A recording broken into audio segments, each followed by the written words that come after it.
할렐루야. 오늘도 하나님 기뻐 받으시는 예배 드리길 원합니다. 다 같이 자리에서 일어나셔서 우리 함께 찬양하길 원합니다. 우리 주는 위대하며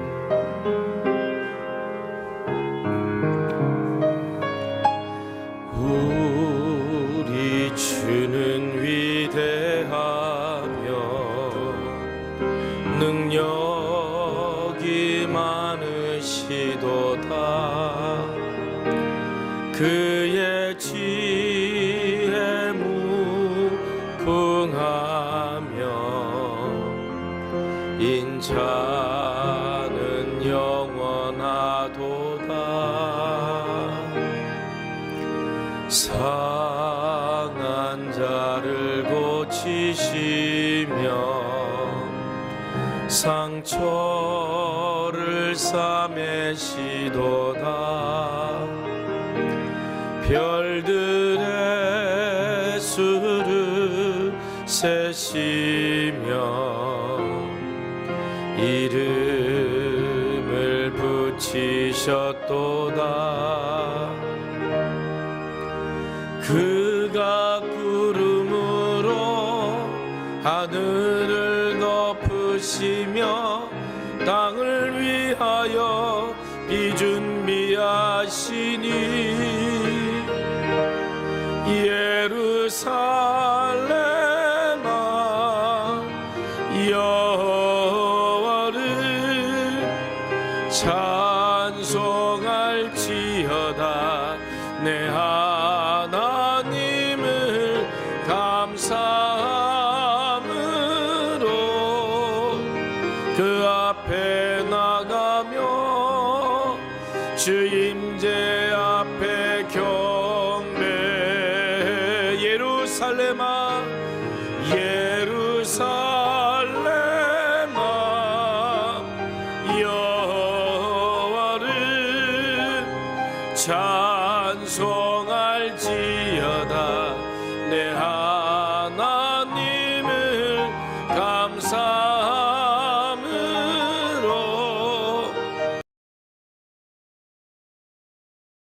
그 앞에 나가며 주 임재 앞에 경배해. 하나님은 영이십니다. 영이신 하나님께 영과 진리로 예배합시다.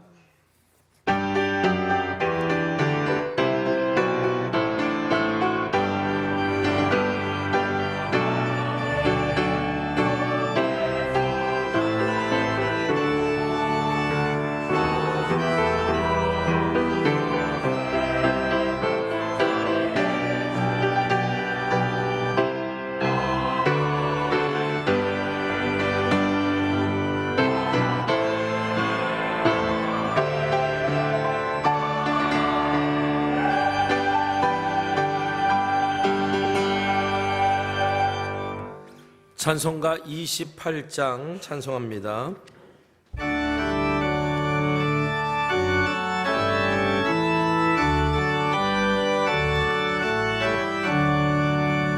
복의 근원 강림하사 찬송하게 하소서. 한량 없이 자비하신 측량할 길 없도다. 천사들의 찬송가를 내게 가르치소서. 구속하신 그 사랑을 항상 찬송합니다. 주의 크신 도움 받아 이때까지 왔으니 이와 같이 천국에도 이르기를 바라네. 하나님의 품을 떠나 죄에 예수 구원하시려고 보혈을 주의 귀한 은혜 받고 일생 빚진 자 되네. 주의 은혜 사슬 되사 나를 짙게 매소서. 우리 마음은 연약하여 범죄하기 쉬우니 하나님이 받으시고 전국인을 지소서.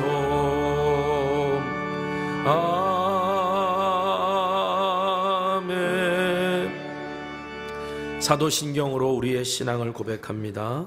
전능하사 천지를 만드신 하나님 아버지를 내가 믿사오며 그 외아들 우리 주 예수 그리스도를 믿사오니 이는 성령으로 잉태하사 동정녀 마리아에게 나시고 본디오 빌라도에게 고난을 받으사 십자가에 못 박혀 죽으시고 장사한 지 사흘 만에 죽은 자 가운데서 다시 살아나시며 하늘에 오르사 전능하신 하나님 우편에 앉아 계시다가 저리로서 산 자와 죽은 자를 심판하러 오시리라.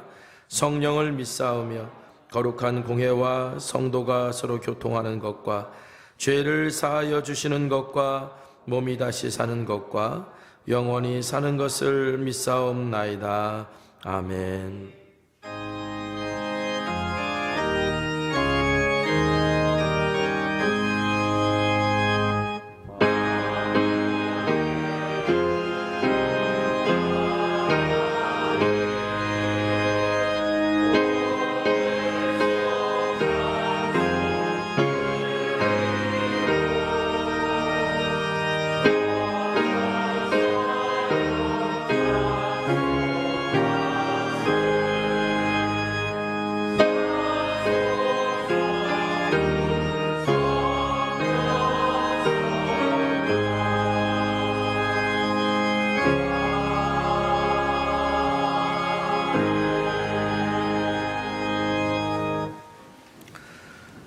찬송가 442장 찬송합니다.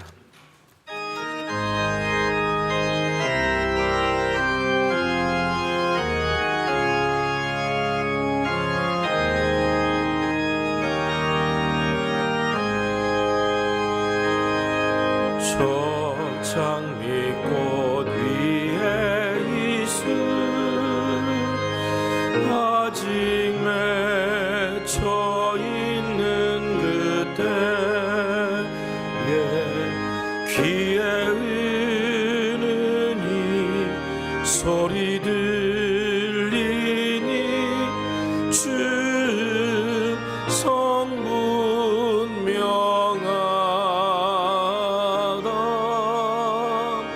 주님 나와 동행을 하면서 나를 친구 삼으셨네. 우리 서로 받은 그 기쁨은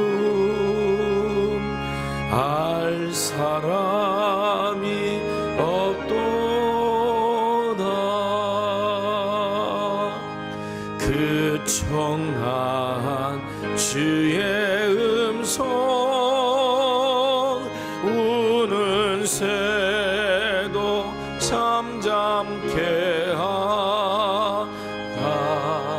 내게 들리던 주의 음성이 늘 귀에 쟁쟁하다. 주님 나와 동행을 하면서 나를 친구 삼으셨네. 우리 서로 받은 그 기쁨 알 사람이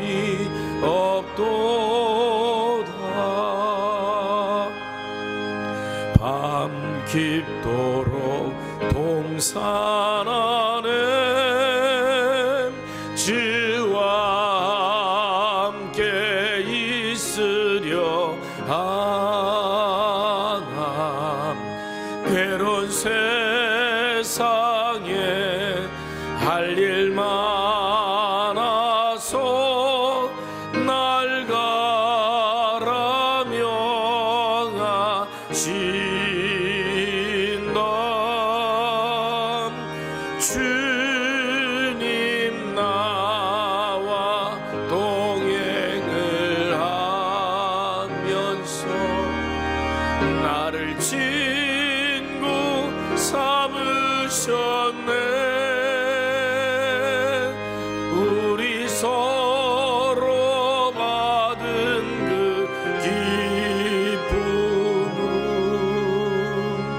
알 사람이 없도다.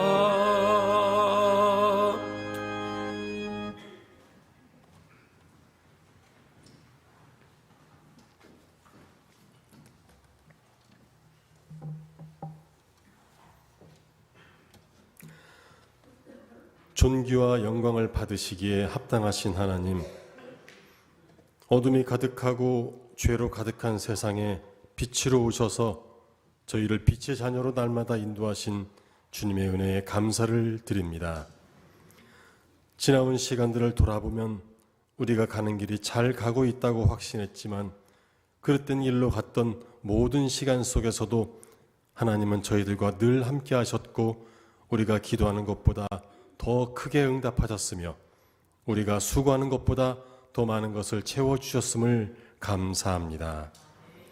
이 시간 주님께 거룩한 마음을 모아 겸손히 나아가게 하시고 삶의 모든 순간을 주님의 은혜라 고백할 수 있는 믿음을 주시옵고 오직 주님의 선하심과 인자하심을 구하며 나아가는 예배자가 되게 하여 주시옵소서. 오늘은 높고 높은 보좌를 내려놓으시고 우리의 죄를 감당하시기 위하여 유대 땅 베들레헴에 오신 주님을 기다리며 강림절 세 번째 초를 밝혔습니다. 2023년을 시작하면서 새로운 결심과 다짐으로 시작하였지만 그렇게 살지 못한 가운데 한 해를 보내는 끝자락에 와 있는 우리 자신을 돌아봅니다. 보이는 현실에 매여서 믿음도 정체성도 잊어버리고 살아온 지난 시간이 너무 많은 것을 회개하오니 용서하여 주시옵소서. 보이지 않는 것에 주목하여 길이 보이지 않을 때가 있다 할지라도 약할 때 강함 되시는 주님을 바라보며 하나님 백성으로 구별된 삶을 살게 하시옵소서. 교회의 머리 되시는 하나님 아버지, 우리 교회를 통해서 이 지역, 이 시대, 이 지역에서 교회가 감당해야 하는 역할을 잘 감당하는 교회 되길 원합니다. 어두운 시대에 환한 등불을 밝힌 교회가 되게 하시고 이 시대에 소외되고 아파하는 이웃을 외면하지 않고 함께 나누며 주님의 사랑을 전하는 교회가 되게 하시옵소서. 오늘은 2023년을 되돌아보고 2024년을 준비하는 당회가 있습니다. 올 한 해 맡은 직분과 사역들의 최선을 다하여 감당하였는지 돌아보는 시간이 되게 하시고 내년 사역을 준비할 때에 하나님께서 주시는 비전을 따라 나아가게 하시며 하나님의 인도하신 가운데 내년 한 해가 잘 준비될 수 있도록 지혜를 더하여 주시옵소서. 내년 한 해 우리 교회 사역 가운데 함께 하셔서 하나님의 말씀으로 말미암아 기쁨과 감사가 넘치는 복된 한 해가 되도록 은혜 베풀어 주시옵소서. 오늘 말씀을 전하실 김인종 담임 목사님께 영육간에 강건케 하시고 주의 성령으로 충만케 하여 주셔서 진리의 말씀, 능력의 말씀, 생명의 말씀이 선포되게 하여 주시고 말씀을 듣는 저희들에게 말씀을 행할 힘을 주시고 주님을 바라보며 따라가는 믿음의 삶을 살도록 인도하여 주시옵소서. 믿음의 고백으로 주님을 찬양하는 임마누엘 찬양대의 아름다운 찬양을 기쁘게 받아 주시옵소서. 성전 곳곳에서 예배를 위해 섬기고 봉사하는 손길들을 기억하시고 삶을 축복하여 주실 줄 믿사오며 이 모든 말씀 예수님의 이름으로 기도드리옵나이다. 아멘. 하늘에 계신 우리 아버지여, 이름이 거룩히 여김을 받으시오며 나라가 임하시오며 뜻이 하늘에서 이루어진 것 같이 땅에서도 이루어지이다. 오늘 우리에게 일용할 양식을 주시옵고 우리가 우리에게 죄 지은 자를 사하여 준 것 같이 우리 죄를 사하여 주시옵고 우리를 시험에 들게 하지 마시옵고 다만 악에서 구하시옵소서. 나라와 권세와 영광이 아버지께 영원히 있사옵나이다. 아멘.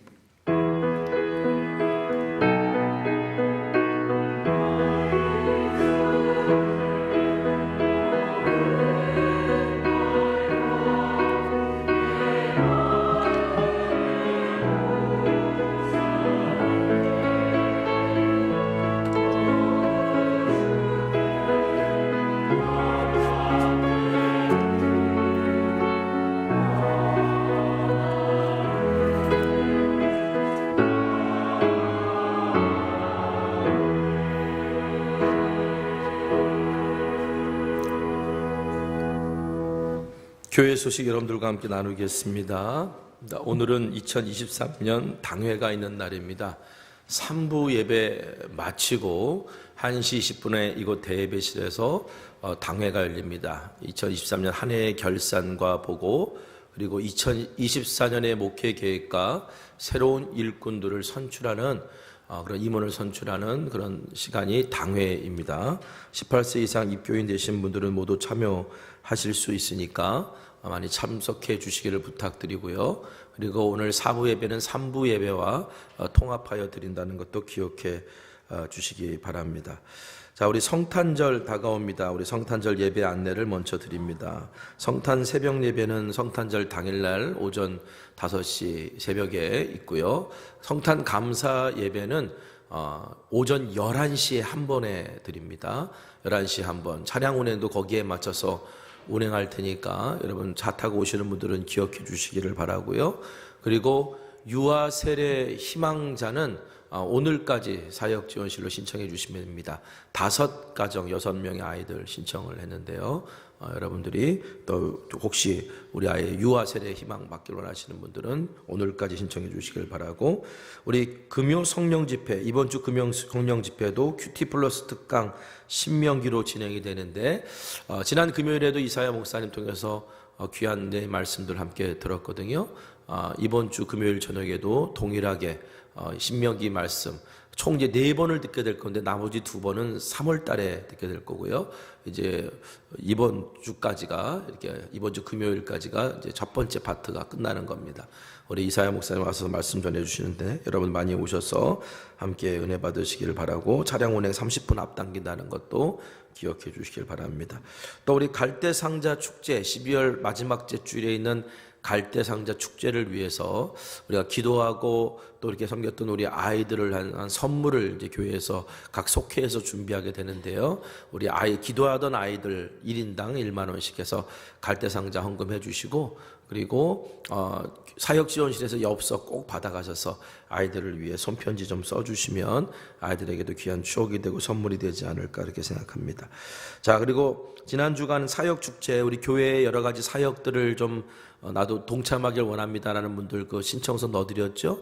혹시 없으신 분들은 필경대 위에, 로비에 있는 필경대 위에 있으니까 내가 내년에는 이런 사역에 한번 동참해 보길 원합니다라고 하시는 분들 오늘까지 좀 신청해 주시면 감사드리겠고요. 그리고 이제 여러분 주보에 보시면 또 하나의 간지가 들어있는데 속회 참여 신청서라고 있습니다.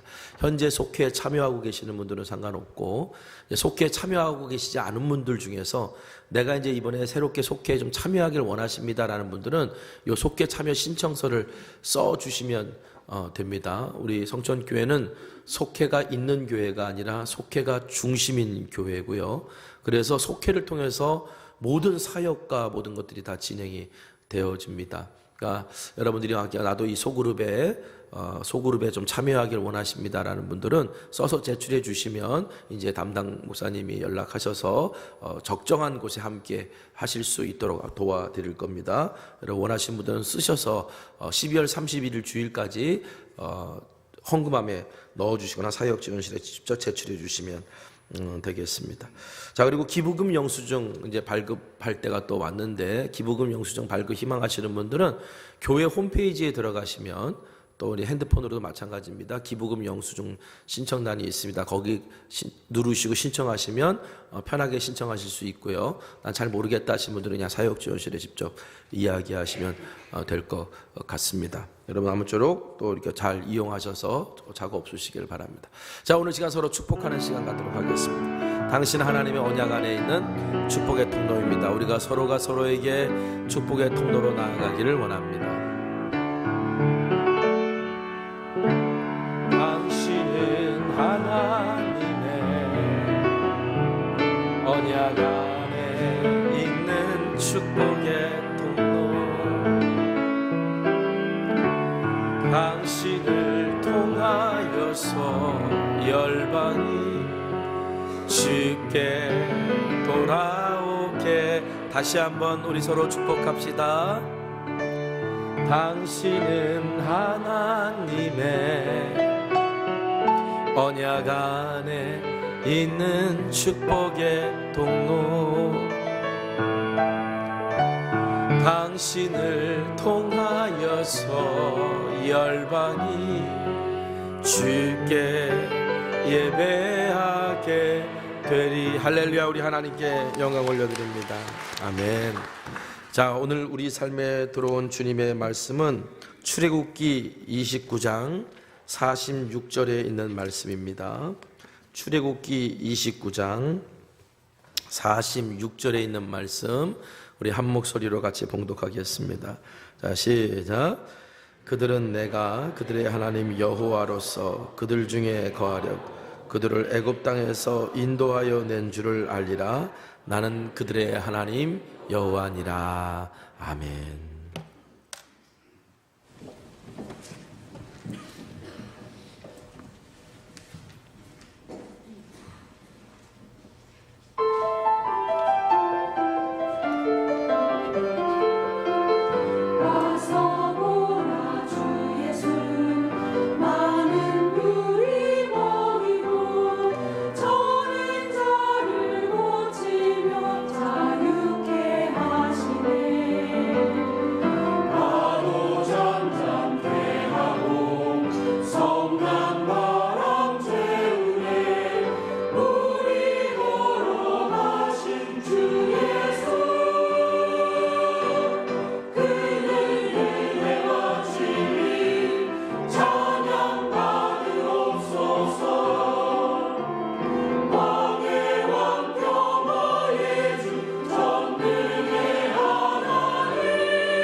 오늘 강림절 셋째 주일입니다. 강림절에는 기다림초를 전통적으로 켠다 그랬죠. 첫 번째는 예언의 초, 두 번째는 베들레헴의 초, 세 번째는 목자의 초라 그랬는데 오늘 세 번째 목자의 초까지 밝혔습니다. 자, 우리 예수님이 태어나셨을 때 세상을 구원할 메시아, 즉 그리스도가 이 땅에 오셨음을 알고 찾아와 경배했던 사람들이 있습니다. 목자들과 동방에서 온 박사들이죠. 자, 근데 이 사람들에게는 공통점이 있어요. 첫 번째는 성경에 그리스도가 오신다라고 예언된 것을 기다리고 믿었던 사람들이라는 거고요.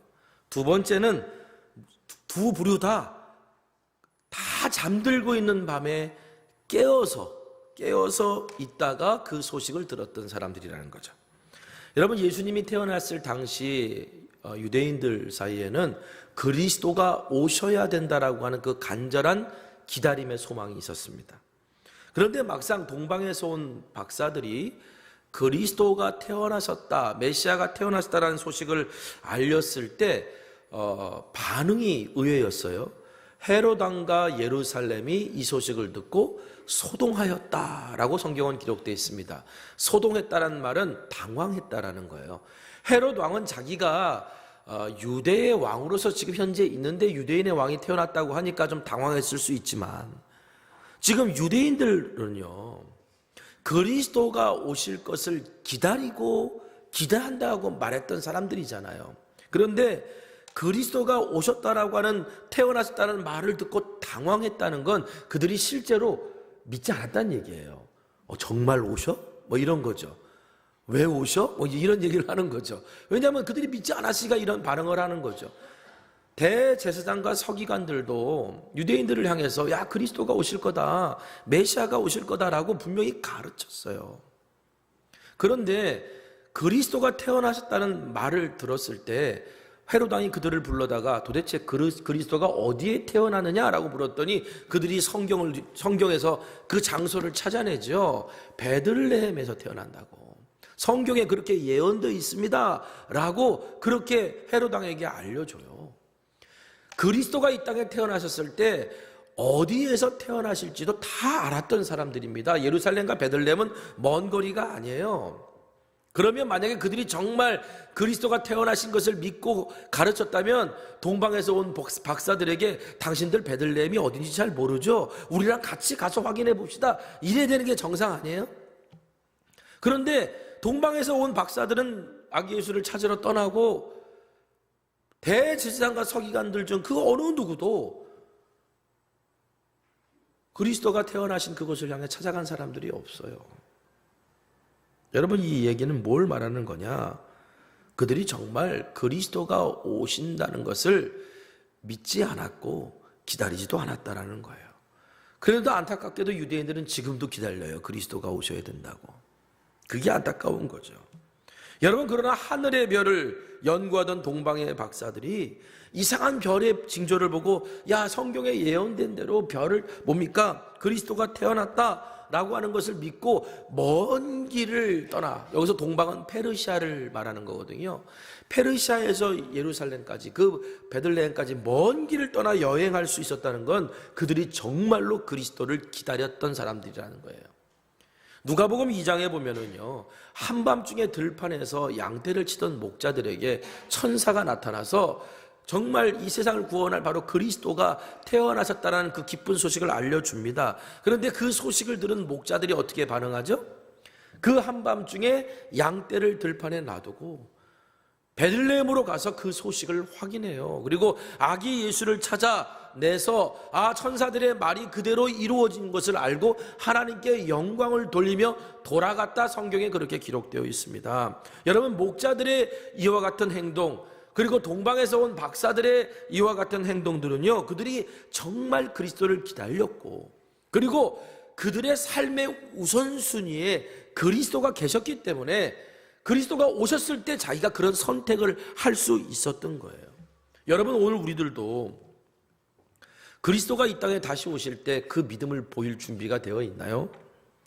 하나님 나라가 임했을 때, 그 하나님 나라가 임했을 때 잠들지 않고 깨어서 그것을 맞을 준비가 되어 있나요?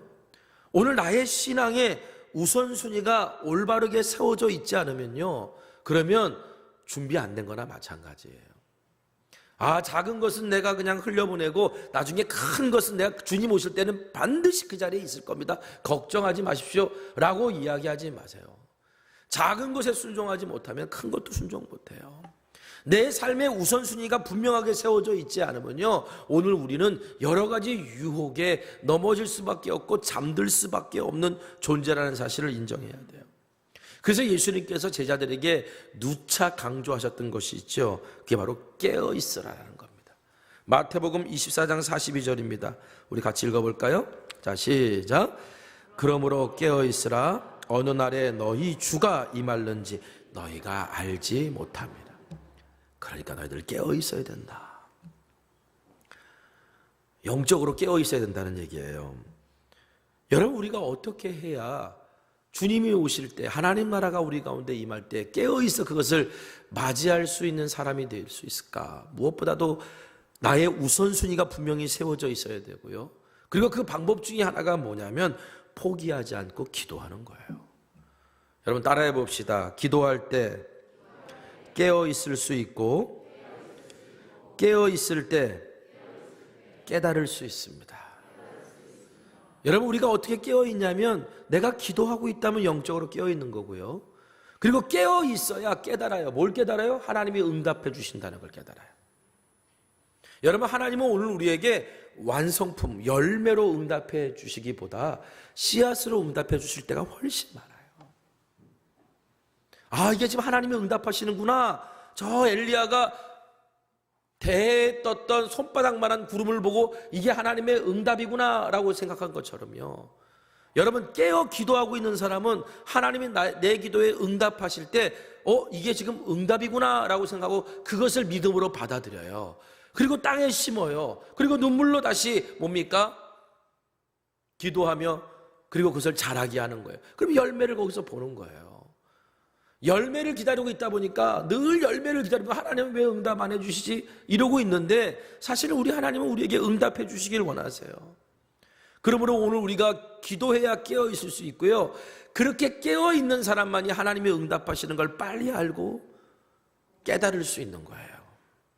여러분, 강림절은 이미 오신 그리스도를 기억하고 다시 오실 그리스도를 기대하면서 하나님의 말씀에 맞추어 비추어 우리의 신앙을 조율하는 시간이다 그랬습니다. 자, 오늘 세 번째 목자의 초를 밝히면서 오늘 선포되는 말씀을 통해 우리가 조율해야 될 것이 뭐냐? 나의 신앙의 우선순위가 지금 바르게 서 있나? 나의 삶의 우선순위가 온전하게 서 있느냐를 오늘 말씀에 비추어 다시 한번 조율하고 그리스도를 최우선에 두는 삶으로 나아갈 수 있는 저와 여러분 되기를 간절히 소망합니다. 자, 오늘 말씀은 지난주 말씀하고 이어져요. 미디안 광야에서 40년을 보냈던 모세예요. 나는 이제 소망도 없고 그냥 여기서 살다가 죽는 나그네야, 이렇게 생각하고 자기 자신을 떨기나무 같은 존재로, 아무짝에 쓸모없는 떨기나무 같은 존재로 그냥 버티고 견디는 것이 그의 모든 것이 되었던 그 모세에게 어느 날 타지 않는 떨기나무 불꽃 가운데 하나님이 임하셔서 모세를 부르십니다. 그리고 모세에게 너 이스라엘을 가서 이스라엘을 애굽에서 구출해라, 해내라 라고 하는 출애굽의 사명을 맡기시죠. 처음에는 모세가 순종하지 않아요. 이런저런 핑계를 막 댑니다. 지난주 말씀드렸던 것처럼. 그러나 하나님께서 모세에게 내가 반드시 너와 함께 해주겠다는 약속을 하시고, 그래서 모세가 그것을 믿고 자기 가족들을 데리고 애굽으로 떠납니다. 떨기나무 같은 존재였던 모세를 하나님 붙들어 주시니까 하나님이 이스라엘을 구원하시는 능력의 하나님의 지팡이처럼 모세를 사용하셨다 그랬잖아요. 그래서 이제 모세가 이스라엘 백성들을 이끌고 출애굽을 했는데, 출애굽을 해서 바로 약속의 땅으로 가지 않고 3개월 정도 광야를 지나서 시내 광야라는 곳에 도착합니다. 우연하게도 우리 지난 금요일 날 이사야 목사님이 이제 이 신명기 강의하면서 이 내용을 좀 설명해 주셨거든요. 그러니까 여러분 혹시 더 궁금하신 분들은 우리 홈페이지 큐티 플러스 들어가시면 이제 신명기 강의한 거 올려놓을 테니까 여러분 다시 들어보시면 좀 도움이 될 것 같아요. 그러니까 3개월 만에 다시 이제 시내 광야에 도착하게 되고 거기서 대략 한 1년, 그러니까 정확하게는 10개월 20일을 거기서 머뭅니다. 여러분, 근데 하나님께서 왜 그렇게 하셨을까?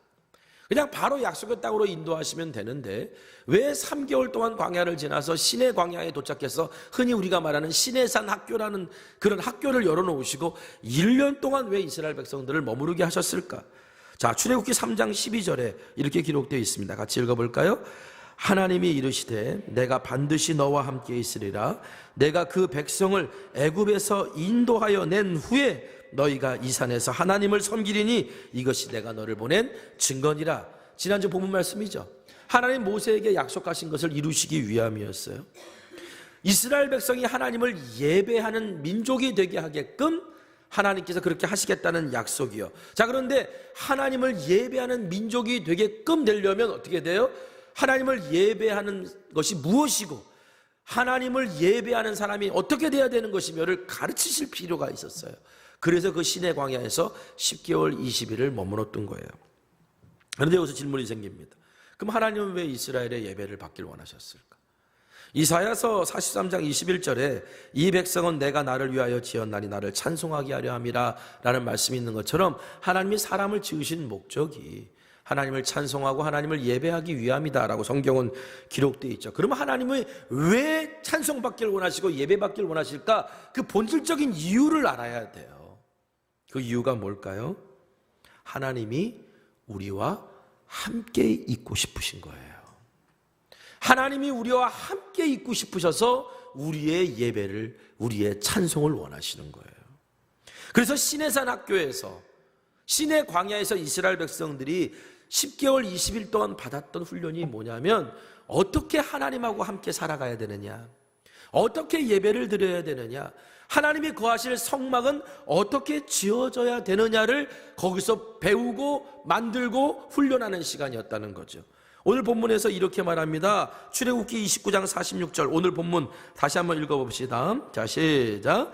그들은 내가 그들의 하나님 여호와로서 그들 중에 거하려고 그들을 애굽 땅에서 인도하여 낸 줄을 알리라. 나는 그들의 하나님 여호와니라. 아멘. 하나님이 이스라엘 백성을 애굽 땅에서 이끌어내신 이유가 뭐라고요? 그들 중에 거하려고. 그들 중에 거하려고. 그래서 하나님 앞에 예배하는 법을 가르치고 하나님과 함께 사는 법을 가르치고 하나님이 임하실 처소를 만드신 이유가 뭐냐면 우리가 왜 예배해야 되고 왜 찬송해야 되냐면 하나님이 우리 가운데 우리와 함께하고 있고 싶으시니까. 여러분, 우리가 찬송할 때 영광 받으실 하나님이 우리와 함께 하십니다. 우리가 예배할 때 하나님은 우리 가운데 임재하십니다. 그리고 우리가 말씀을 준행할 때 하나님은 우리와 동행하십니다. 여러분, 하나님이 우리와 함께 하시는 건 우리의 소망이기도 하지만 하나님의 꿈이시기도 해요. 우리도 하나님 우리와 함께 해주시길 원합니다 라고 우리가 하나님 앞에 그렇게 막 기도하잖아요. 그런데 여러분, 이건 우리를 향한 하나님의 꿈이시기도 해요. 그래서 높고 높은 보좌에서 낮고 천한 인간의 몸까지 내려오셔서 우리와 함께 하길 원하시지 않았습니까? 그래서 오늘 우리가 성탄을 기다리는 거고 강림절기에 그래서 우리의 신앙 하나님이 거하실 처소를 우리가 지금 준비해 가고 있는 거예요. 여러분, 이 하나님의 꿈, 우리와 함께 하기를 원하시는 하나님의 꿈은 태초로 거슬러 올라갑니다. 하나님은 당신의 형상 따라 사람을 지으셨어요. 그리고 하나님의 동산에서 그 사람과 함께 거느리셨어요. 교제하셨다는 거예요. 즐거운 시간이었고요, 행복한 시간이었어요. 그런데 사람이 하나님의 명령을 어기고 죄를 져서 하나님과 분리되었고, 하나님과 분리되었다는 얘기는 결국은 죽을 수밖에 없는 존재가 된 거예요. 그래서 죽을 수밖에 없는 존재가 된 그 사람을 하나님이 동산에서 쫓아내세요. 우리는 이것을 형벌로 이해하죠. 그런데 사실은 이게 형벌이기보다는요, 거룩하신 하나님 앞에 죄 있는 인간은 도저히 그 앞에 살 수 없기 때문에 하나님이 인간을 살려놓으시려고 내보내신 거예요. 제가 예전에도 몇 번 예화로 들었던 그 C.S. 루이스가 쓴 책, 소설책에 보면 이런 얘기가 나와요. 지옥에 있는 인간들이 너무 불쌍해서 하나님이 천국을 구경시켜 주신 거예요. 그리고 천국을 구경시켜 주시고, 자, 이제 너희들에게 기회를 준다. 천국에서 살고 싶은 사람들은 이 버스에서 다 내려라. 그런데 놀랍게도요, 아무도 안 내리는 거예요. 왜 안 내릴까? 저는 이 C.S. 루이스의 통찰력이 정말 대단하다고 생각하는 게 여기에요. 왜 아무도 안 내렸을까요? 지옥 같은 삶에서 벗어나는 게, 천국 가고 싶은 게 인간의 다 소망일 텐데. 천국은 하나님의 순전하신 빛이 비치는 곳이에요. 그런데 그 빛 속에 죄인은 견딜 수가 없어요. 차라리 지옥에 있는 게 나은 거예요. 그 하나님의 빛 앞에 죄인은 살 수가 없어요. 차라리 지옥에 있는 게 나은 거예요. 그래서 안 내렸다는 거예요. 야, 그걸 읽으면서, 야, 이게 정말 엄청난 통찰력이다. 하나님의 그 거룩하심 앞에 죄인된 인간은 단 한순간도 못 견디는 거예요. 여러분, 그래서 하나님의 동산에서 인간이 나가서 따로 살 수밖에 없었어요.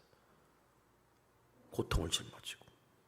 그런데 여기서 끝나나요? 하나님이 너희들 형벌받아 라고 그렇게 말씀하시고 영원히 쳐내신 게 아니라 하나님 앞에 다시 나와서 하나님과 함께 할 수 있는 기회를 주셨어요. 그게 뭐냐? 예배예요. 희생제사. 나 대신 누군가를 죽여서 대신 심판받고 나는 하나님과 함께 만날 수 있는 그 길을 열어놓으신 게, 그게 예배라는 거예요. 이게 우리가 드리는 예배가 바로 그런 의미라는 거예요. 하나님이 이스라엘 백성을 출애굽시킨 이유도 하나님을 예배하는 민족이 되게 하셔서 이스라엘 가운데 거하시려고. 그래서 모세한테, 야, 바로한테 가서 이렇게 말해라고 말씀하셨고, 그래서 모세가 바로한테 가서 이렇게 말합니다. 출애굽기 5장 1절 같이 읽겠습니다. 자, 시작. 이스라엘의 하나님 여호와께서 이렇게 말씀하시기를, 내 백성을 보내라. 그러면 그들이 광야에서 내 앞에 절기를 지킬 것이니라. 절기를 지킨다는 건 예배한다는 거거든요. 이스라엘 백성을 출애굽하라, 나오게 하라라고 하는 하나님의 이유가 뭐냐면 광야에서 하나님을 예배하게끔 하겠다라고 하는 거예요. 하나님이 함께 하시기 위해서, 그들과 함께 하시기 위해서. 여러분, 여기서 우리가 깨달아야 될 게 뭡니까? 우리가 아무리 메마르고 황폐하고 그런 광야 같은 삶을 산다고 할지라도요, 우리가 정말 하나님이 기뻐하시는 예배를 드리고 있다면 그 크고 두려운 광야도 하나님과 동행할 수 있는 하나님의 동산이 된다는 거예요. 하나님이 우리와 함께 하신 하나님의 동산으로 변할 수 있다는 거예요. 그래서 하나님께서 그것을 이스라엘 백성들에게 분명히 보여주시고 기억하게 하시라고 성막을 만들라고 명령하십니다. 성막은 나중에 이것이 성전이 되죠. 성전이 하나님이 임하시는 곳입니다. 하나님이 임하시는 곳, 어디에? 이스라엘 회중 가운데 하나님이 임하시는 곳으로 성막을 거룩하게 구별하라 하시는데, 여러분, 하나님께서 그냥 성막만 만들어라 하신 게 아니죠. 이 성막을 만들라 하실 때도 하나님이요, 여러분, 이렇게 만들면 좋을까? 이렇게 만들면 하나님이 기뻐하실까? 우리가 좋아하는 대로 만드는 게 아니고요, 하나님이 설계도 디자인하신 거를 이미 다 모세에게 알려주셨어요. 그리고 그대로 만들라고 하셨어요. 심지어는 예배에 단을 쌓을 때, 단을 쌓다 보면 이게 막 돌멩이가 이게 크기가 다 안 맞으니까 막 떨어지기도 하고 막 온전히 못 쌓아지니까 정을 대가지고 막 쪼서 이제 단을 쌓습니다.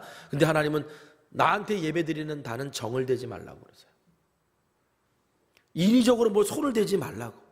왜냐하면 사람이라는 게 참 이상해서 뭔가 인위적으로 뭔가 내가 뭘 하면은요, 그게 나중에 가면 꼭 그렇게 해야 되는 걸로 알고 있고요. 그게 하나님보다 막 우선시 되는 경우들이 많아요. 그냥 쌓아라고 말씀하십니다. 그리고 내가 디자인한 대로 그대로 만들어라고 말씀하십니다. 뿐만 아니라 계명도 주세요.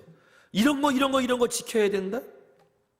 여러분, 성막은요, 하나님이 우리와 함께 하신다는 그 증거일 뿐이고요, 하나님이 이스라엘 백성들에게 정말 원했던 건 뭐냐면, 하나님이 함께 하시기는 위해서 너희들이 성막 같은 삶을 살아야 된다. 그래서 너희들이 거룩한 공동체가 되어야 된다는 의미로 계명을 주신 거예요. 하나님이 함께 하시기 위해서. 자, 보세요. 그래서 모세가 순종해요. 성막을 하나님 말씀대로 그대로 짓고 율법을 가르치고 그렇게 살도록 가르칩니다. 출애굽기 39장 32절에 이렇게 해서 성막 곧 회막의 공사가 완성되었다. 이스라엘 자손은 주님께서 모세에게 명하신 모든 것을 그대로 다 하였다. 그대로 다 하였더니 놀라운 일이 벌어집니다. 출애굽기 40장 33절 35절입니다. 이렇게 모세는 모든 일을 마쳤다. 그때에 구름이 회막을 덮고 주님의 영광이 성막에 가득 찼다. 모세는 회막에 구름이 머물고 주님의 영광이 성막에 가득 찼으므로 거기에 들어갈 수 없었다. 하나님 명령대로 다 했더니 그 성막에 구름이 확 하고 임했는데 그것이 여호와의 영광이었던 거예요. 그래서 모세가 들어가지도 못할 정도로 여호와의 영광이 가득하게 임한 것을 이스라엘 백성들은 뭘로 봤냐? 구름이 임한 것으로 본 거예요. 여러분, 우리가 하나님 명령에 순종하는 삶을 살아고 하나님이 기뻐하시는 예배를 드릴 때 오늘 우리 가운데 하나님의 영광이 구름처럼 임한 것을 우리가 볼 수 있어야 될 줄 믿습니다. 아, 이렇게 일하신 하나님을 보니까 하나님이 우리와 함께 하셨구나. 아, 저렇게 저 사람이 변화된 모습을 보니까 하나님이 우리 예배를 통해 함께 하시는구나. 여러분들은 알지 못할지 모르지만 처음에 오셨을 때 얼굴이 시커매져서 오신 얼굴이 점점 환해지시는 모습들이 있어요. 이걸 다 찍어놨어야 되는데 하나님의 영광의 구름이 임한 거예요. 오늘 저와 여러분들이 그렇게 하나님 앞에 온전히 순종하는 삶을 살아갈 때 오늘 우리의 변화된 삶이 하나님이 일하신 능력이 그게 뭐예요? 하나님의 영광이 우리 가운데 임한 구름처럼 보이는 거예요. 우리 성천교회가 그렇게 빽빽한 하나님의 임재의 구름을 볼 수 있는 그런 예배가 드려지는 교회 되기를 간절히 소망합니다. 이걸 경험하고 난 다음에 이스라엘 백성들이 그 다음에는요 광야에서 자기들 멋대로 안 가요. 볼까요? 출애굽기 40장 36절 38절입니다. 같이 읽겠습니다. 시작. 이스라엘 자손은 구름이 성막에서 거치면 진을 거두어 가지고 떠났다. 그러나 구름이 거치지 않으면 거칠 때까지 떠나지 않았다. 그들이 길을 가는 동안에 낮에는 주님의 구름이 성막 위에 있고 밤에는 구름 가운데 불이 있어서 이스라엘 온 자손의 눈앞을 밝혀 주었다. 이제는 어떻게 살아요? 하나님이 함께 하시는 건가 아닌 건가를 늘 확인하며 사는 거예요. 그래서 하나님이 가라 하시면 가고요, 하나님이 가지 말라 하시면 안 가는 거예요. 하나님이 함께 하시는 것인가 아닌가가 그들의 우선순위 위에 올라오게 된 거예요. 여러분, 오늘 우리가 광야를 지나 약속의 땅으로 가는 이스라엘 백성의 여정같이 우리도 하나님 나라를 향해 가는 여정에 있는 사람들이에요. 여러분, 우리에게도 정말 중요한 게 뭐냐? 이게 지금 하나님이 함께 하시는 일이냐는 거예요. 우리 가운데 지금 하나님이 함께 하고 계시냐는 거예요.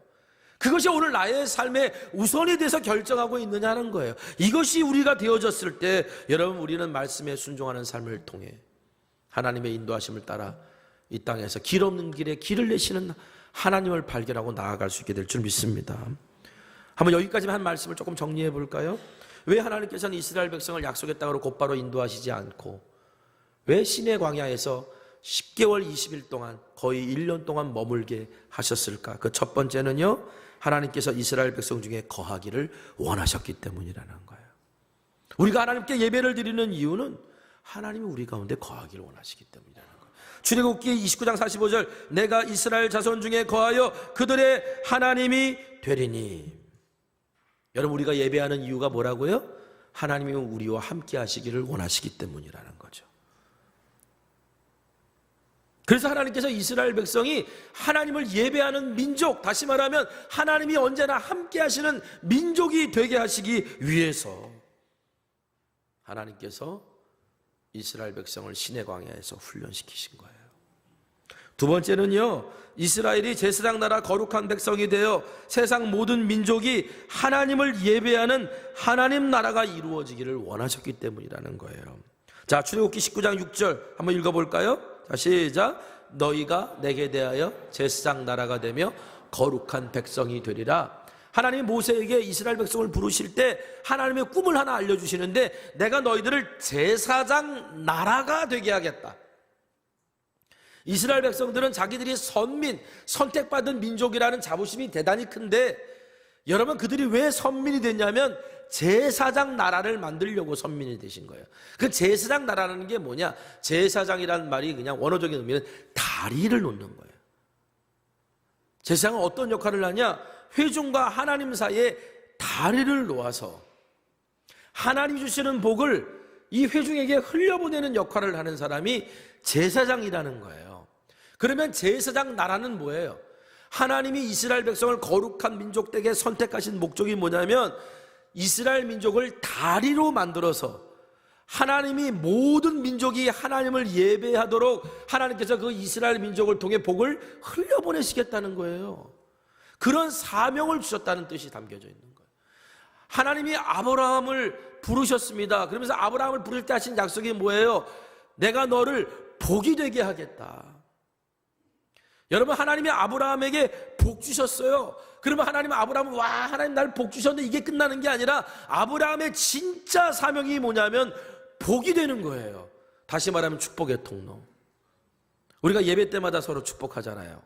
이 찬양을 어떻게 알고 축복하시는 거예요? 당신은 하나님의 언약 안에 있는 축복의 통로, 당신을 통하여서 열방이 주께 돌아오게 되리. 당신을 통하여서 열방이 하나님을 예배하게 되리. 이게 뭐예요? 제사장 나라의 사명인 거예요.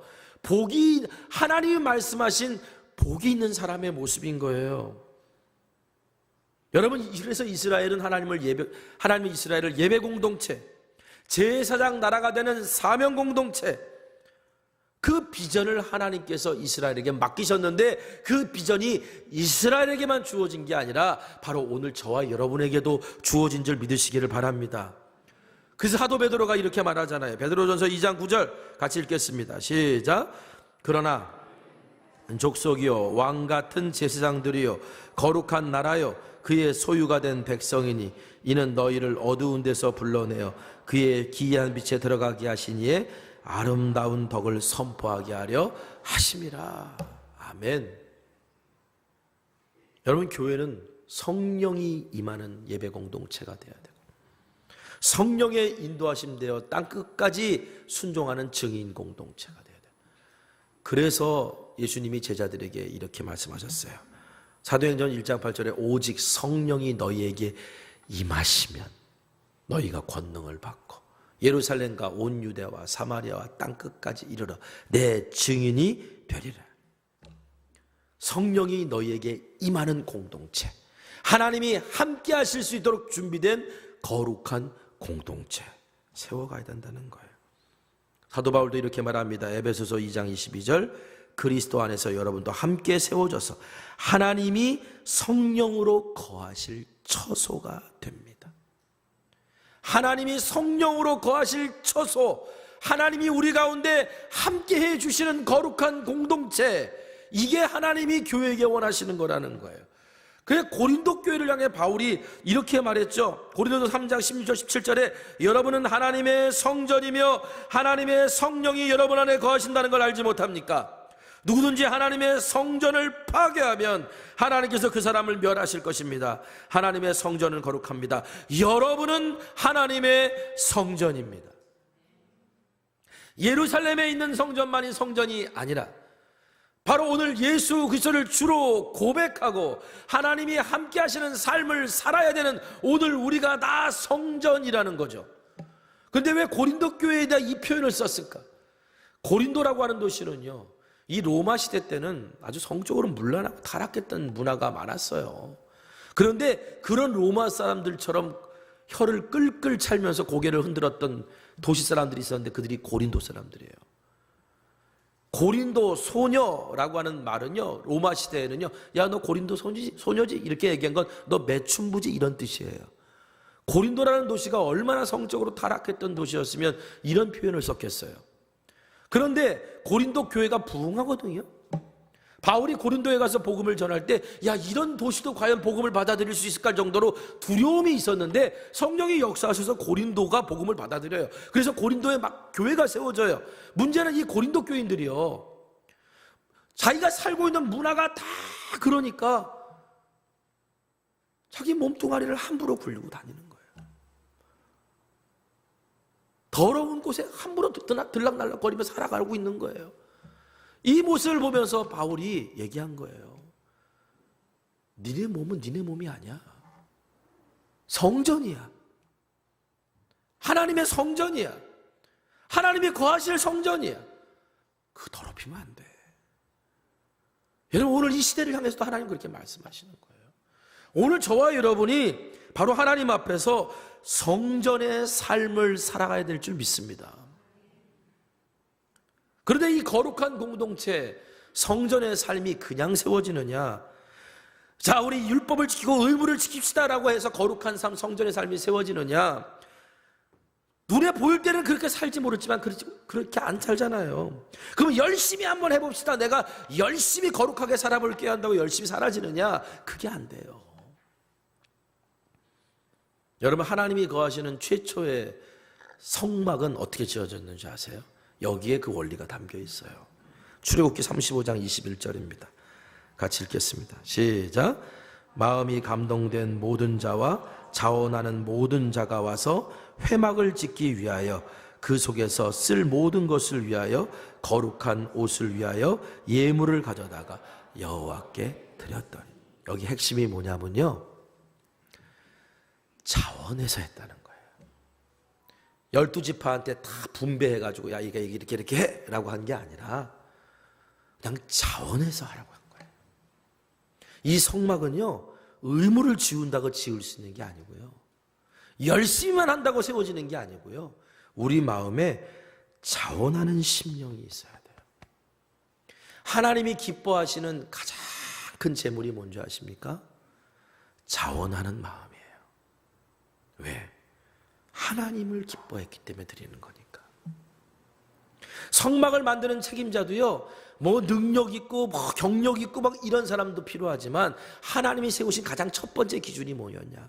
부살렐과 오홀리압 재주가 많은 사람인 건 맞습니다. 그런데 그 재주 때문에 부살렐과 오홀리압을 세운 게 아니고요, 하나님의 영이 충만하여 지혜가 있는 사람이었기 때문에 세운 거였어요. 초대교회에서 일꾼을 세울 때도요, 다른 것 가지고 세우지 않았어요. 뭐 착한 사람이야, 뭐 여러 가지 다 있지만 가장 빠지지 않는 게 하나 있는데 그게 뭐냐? 그 사람이 성령에 충만하냐였어요. 성령에 충만하다는 건 다른 게 아닙니다. 하나님이 주신 약속에 충실하냐, 하나님이 주신 비전에 순종할 준비가 되어 있는 사람이냐 라고 하는 것을 가지고 교회의 지도자를 세웠다는 거예요. 여러분, 교회를 예배 공동체, 사명 공동체, 거룩한 공동체로 세워가는 것도 이와 같아야 됩니다. 오늘 저와 여러분이 이스라엘 백성이 거룩한 삶을 살고 자원하는 마음으로 하나님 앞에 나아가 자신의 삶을 드렸을 때 하나님이 함께 하시는 복을 누렸던 것처럼 우리 성천교회도 오늘 저와 여러분도 하나님이 거룩하신 삶을 살아내고 자원하는 마음으로 하나님 앞에 오늘 우리의 삶을 드릴 수 있어 하나님이 우리와 함께 하시는 은혜를 누리는 자 되기를 간절히 소망합니다. 그렇게 되기 위해서는요, 반드시 선행돼야 될 게 하나가 있어요. 그거를 오늘 본문에서 이렇게 말합니다. 출애굽기 29장 46절 다시 한번 읽어볼까요? 자, 시작. 그들은 내가 그들의 하나님 여호와로서 그들 중에 거하려고 그들을 애굽 땅에서 인도하여 낸 줄을 알리라. 이스라엘을 구원하신 분이 누구신지 아는 것에서부터 시작해야 된다는 거죠. 죽을 수밖에 없는 난데 왜 나를 구원해 주셨나? 그 구원해 주신 분이 누군지를 아는 것에서부터 이 모든 게 시작된다는 거예요. 그래야 우리가 하나님이 나와 함께 하시는 것이 나의 가장 큰 기쁨이라고 고백하는 거고요, 그리고 아무리 비록 크고 두려운 광야를 지날지라도 하나님이 함께 하시는 것이 오늘 나의 가장 큰 행복이라고 고백할 수 있는 사람.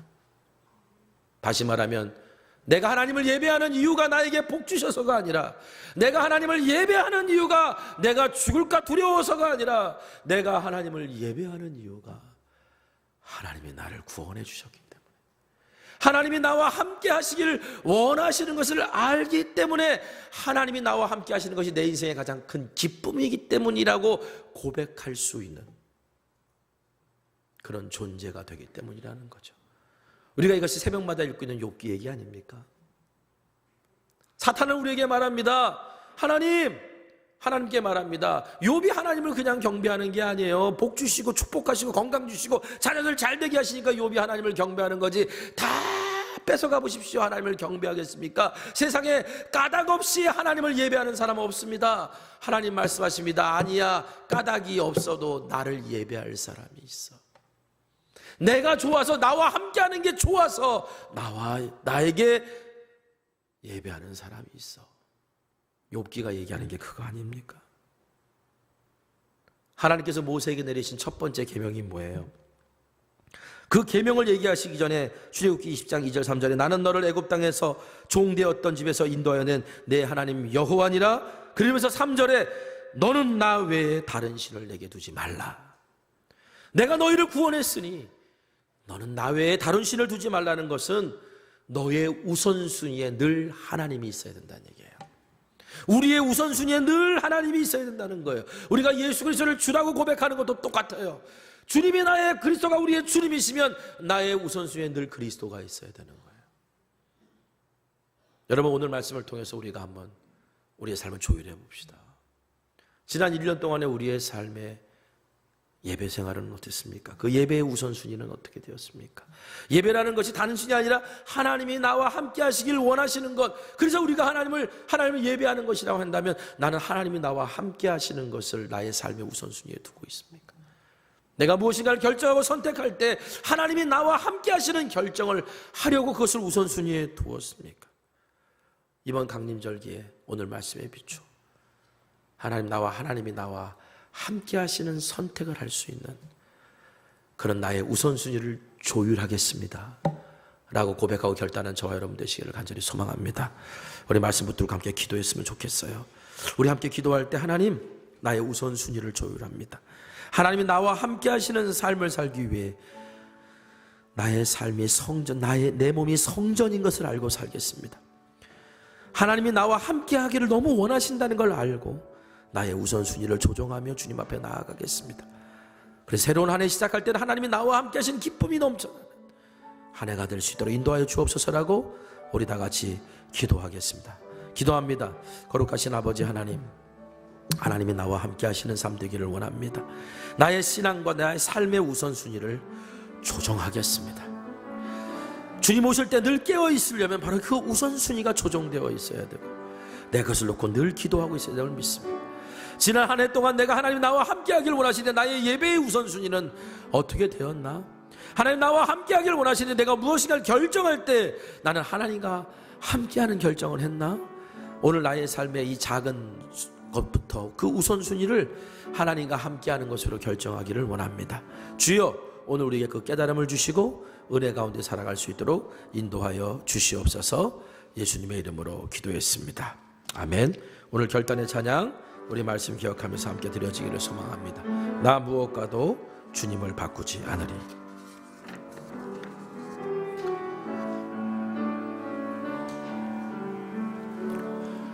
나 무엇과도 주님을 바꾸지 않으리. 다른 어떤 은혜 구하지 않으리.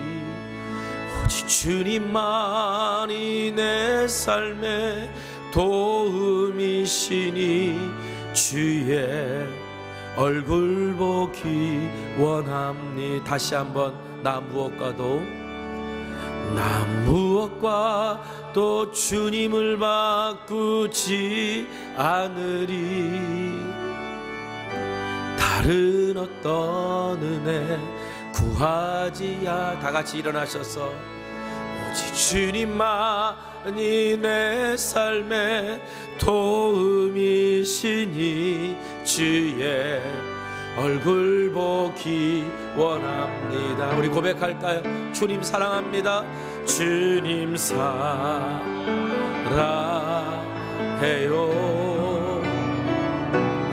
온 마음과 정성 다해 하나님의 신실한 친구 되기 원합니다. 주님 사랑합니다. 주님 사랑해요. 온 맘과 정성 다해 하나님의 신실한 친구 되기 원합니다. 기도하겠습니다.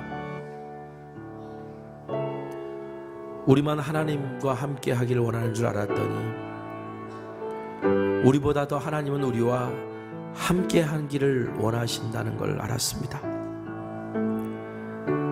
태초에 하나님이 동산에서 당신의 형상 따라 지음받은 사람들과 거느렸던 그 아름다운 교제를 오늘 우리들과 회복하기를 원하신다는 것을 알았습니다.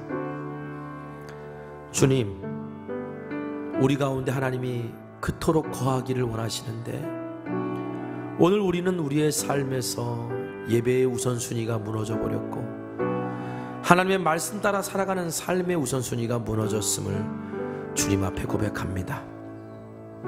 우리의 신앙을 다시 조율하는 이 강림절기에 하나님의 말씀에 비추어 하나님이 거하시는 삶을 살아가도록 오늘 우리의 우선순위를 다시 조율합니다. 오늘 우리 안에 하나님이 함께 하시는 그 기쁨, 하나님만이 나의 모든 예배의 이유가 되어지는 그 행복을 누리며 살아갈 수 있도록 우리가 결단하오니 성령님 우리에게 그 자원하는 마음을 주시고 도와주시옵소서. 드려진 귀한 예물 마음의 소원과 그 간절한 기도에 응답하시는 하나님을 내가 맛보아 알기를 원합니다. 그리고 이 예물이 쓰여지는 곳마다 복이 되어서 하나님 나라가 확장되는 것을 보게 하여 주시옵소서. 이제는 우리 주 예수 그리스도의 크신 은혜와 하나님 아버지의 무한하신 사랑하심과 성령님의 감화감동 역사 충만 교통 내주하심의 은혜와 은총이 우리와 함께하기를 원하시는 하나님께 기쁨의 예배를 드리기를 결단하며 거룩한 삶을 살기로 내어드리는 주의 자녀들 위해 지금부터 영원까지 함께하여 주시옵기를 간절히 축원합니다. 아멘.